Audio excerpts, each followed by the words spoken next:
آخرین باری که به هم ریختی و یادته؟ از یه رفیق، از کارت، از همسرت.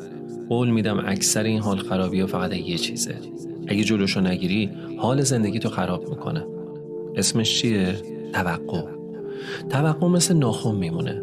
کوتاش نکنی هی بلندتر میشه. زیرش چرک جمع میشه. هر چیزی رو باش برداری رو کثیف میکنه، حتی خوشمزه ترین غذاها رو. وقتی از کسی توقع داری دو حالت بیشتر نداره. انجامش بده، میگی وظیفش بود. انجامش نده، ناراحت میشی. دو سرباخته. امام صادق علیه السلام میفرمان ته راحتی زندگی تو اینه که از مردم بی توقع باشی. ببین رفیق، جنگ ما با آدما نیست، با توقعات خودمونه. حذفشون کنی زندگی میشه یه هدیه بزرگ، همیشه تو حال شوق گذاری و لذت بردنی.